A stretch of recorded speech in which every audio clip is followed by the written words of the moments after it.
അപ്പോൾ ഈ സ്വാഭാവികമായിട്ടും ഇപ്പോൾ ഈ കേസിൽ സംഭവിച്ചിരിക്കുന്നത് താങ്കൾ പറഞ്ഞതുപോലെ ഒരു അൺജസ്റ്റിഫയബിൾ ഡിലേ, ഒരിക്കലും നീതീകരിക്കാനാകാത്ത ഒരു വൈകൽ ഈ കേസിൻ്റെ വിചാരണ സംബന്ധിച്ച് ഉണ്ടായിട്ടുണ്ട്.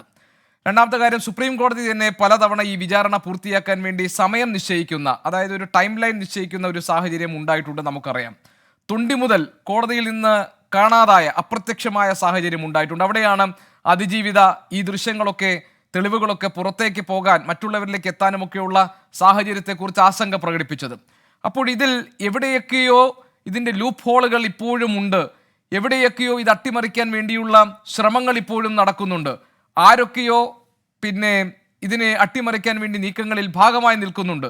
ഇങ്ങനെയൊക്കെ ന്യായമായും സംശയിക്കാവുന്ന ഒരുപാട് സന്ദർഭങ്ങൾ, ഒരുപാട് സാഹചര്യങ്ങൾ ഈ കേസിൻ്റെ നാൾവഴികളിൽ നമ്മൾ കണ്ടതാണ്. ആ ഘട്ടത്തിൽ ഈ പൾസർ സുനി പുറത്തേക്ക് ഇറങ്ങുന്നു. അവിടെ ഇതിലേറ്റവും പ്രധാനപ്പെട്ട ദൃശ്യങ്ങൾ അടങ്ങിയ മൊബൈൽ ഫോൺ അതെവിടെ എന്ന ചോദ്യത്തിന് ഉത്തരം ഇതുവരെ കിട്ടിയിട്ടില്ല.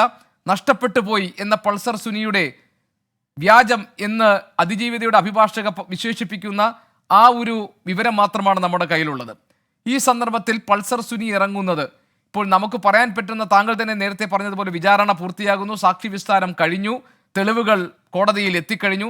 പക്ഷേ ഇതിൽ ഏറ്റവും വൈറ്റൽ എവിഡൻസ് എന്ന് പറയാവുന്ന ആ മൊബൈൽ ഫോൺ അതെവിടെ എന്ന ചോദ്യത്തിൽ ഇപ്പോഴും മറുപടി കിട്ടാത്ത സാഹചര്യത്തിൽ പൾസർ സുനി പുറത്തിറങ്ങുന്നത് കേസിന്റെ നടത്തിപ്പിൽ ഗുണകരമാകുമോ? ആ ഒരു ആശങ്ക സ്വാഭാവികമായും അതിജീവിതയ്ക്കുണ്ടാവില്ല. കാരണം കോടതിയിൽ നിന്ന് പോലും തൊണ്ടി മുതൽ പോയ സാഹചര്യത്തിൽ.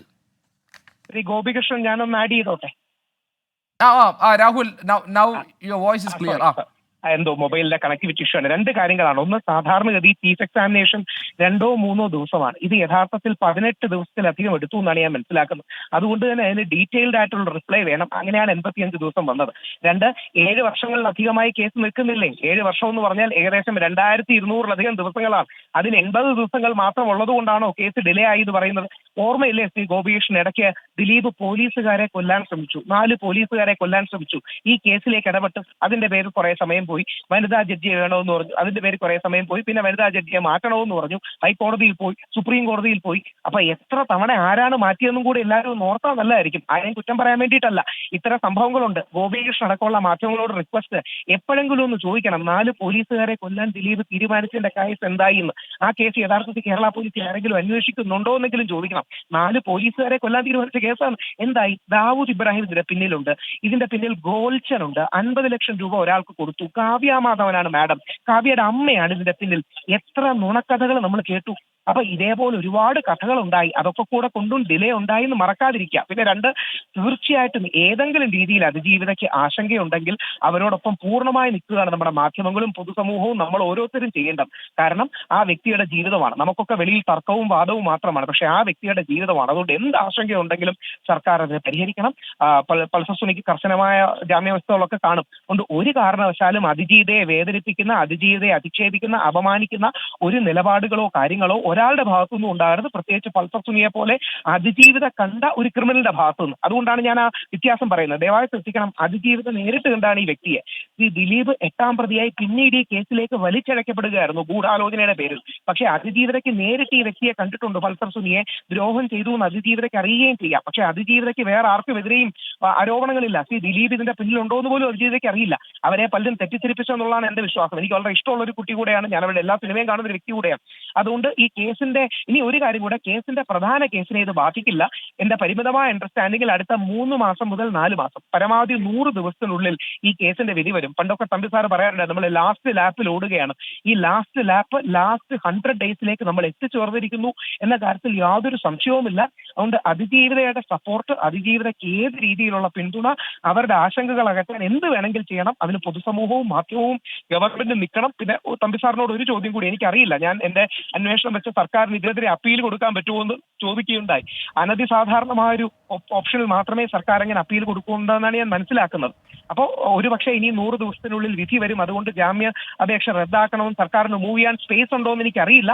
സാധാരണഗതി അത് ചെയ്യാറില്ല. അഥവാ ചെയ്യാൻ സ്കോപ്പ് ഉണ്ടെങ്കിൽ സർക്കാർ അതും ചെയ്യണമെന്ന് സർക്കാരിനോട് അഭ്യർത്ഥിക്കുന്നു. കാര്യം അതിജീവിതയുടെ മാനസികമായ ഒരു കംഫർട്ട്, അവരുടെ കൺവീനിയൻസ് ആണ്. ഇനി 100 ദിവസമേ ഉള്ളൂ. പൾസർ സുനി കുറ്റക്കാരനാണെന്ന് എന്റെ വിശ്വാസം. അല്ല രാഹുൽ, ഞാൻ ഒരു കാര്യം കൂടി ചോദിക്കട്ടെ. പൾസർ സുനി പുറത്തിറങ്ങുന്നത് ഏതെങ്കിലും തരത്തിൽ ഇതിൽ ഇപ്പോൾ ഈ ഇതിൽ ദൃശ്യങ്ങൾ സംബന്ധിച്ച കാര്യങ്ങളിലൊക്കെ ആശങ്ക, അതായത് തൊണ്ടി മുതൽ നഷ്ടപ്പെട്ടതുമായി ബന്ധപ്പെട്ടൊക്കെ ആശങ്ക അതിജീവിതം അറിയിച്ചിരിക്കുന്ന സാഹചര്യത്തിൽ പൾസർ സുനി പുറത്തിറങ്ങുന്നത് ഏതെങ്കിലും തരത്തിൽ ഒരു പ്രശ്നമുണ്ടാക്കും, അതിൽ പേടിക്കേണ്ട സാഹചര്യം ഉണ്ടെന്ന് താങ്കൾക്ക് അഭിപ്രായമുണ്ടോ?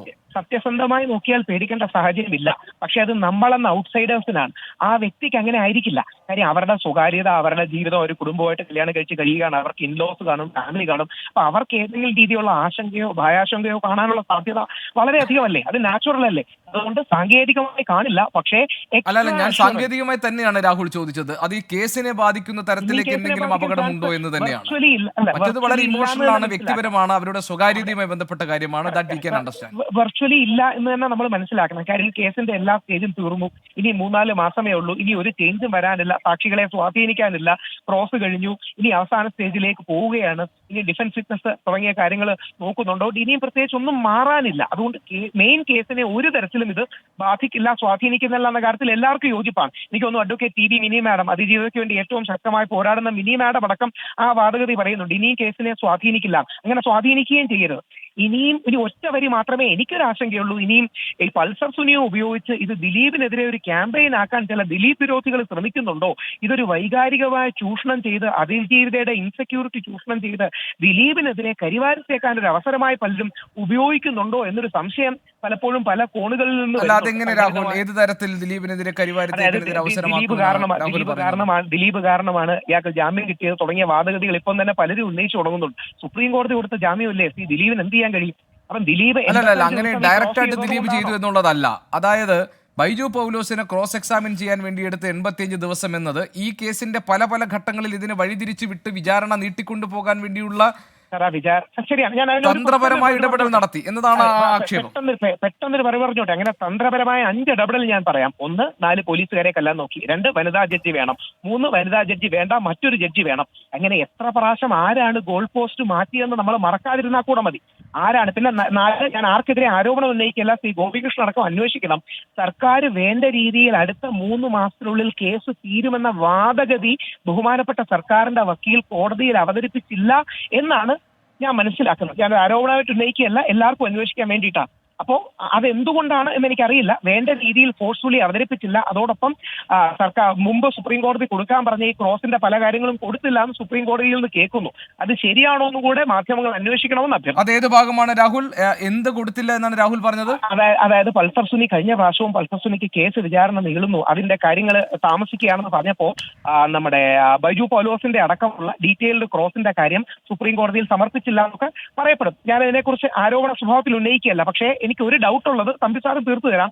അടുത്ത 3 മാസത്തിനുള്ളിൽ കേസ് തീരുമെന്ന് ഫോഴ്സ്ഫുള്ളി സർക്കാർ വാദിച്ചിരുന്നെങ്കിൽ ഒരുപക്ഷെ പൾസർ സുനിക്ക് അവസാന ഘട്ടത്തിൽ ജാമ്യം കിട്ടുമായിരുന്നു എന്നൊരു സംശയം സ്വാഭാവികമായിട്ടുണ്ട്. പ്രധാനപ്പെട്ട ഒരു മാധ്യമ റിപ്പോർട്ടിലും പൾസർ സുനിയുടെ ഈ അവസാന 100 ഡേയ്സേ ഇനി കേസ് തീരാനുള്ളൂ എന്നൊരു പോയിന്റ് റേസ് ചെയ്യപ്പെട്ട് കണ്ടില്ല. അപ്പം അത് സർക്കാർ എന്തുകൊണ്ട് ഉന്നയിച്ചില്ല എന്നുള്ളൊരു സംശയം സ്വാഭാവികമായി ഒരു നിയമ വിദ്യാർത്ഥിയെ എനിക്ക് തോന്നുന്നുണ്ട്. അതെന്റെ അറിവ് കുറവ് കാരണമാണെങ്കിൽ തമ്പി സാറിന്.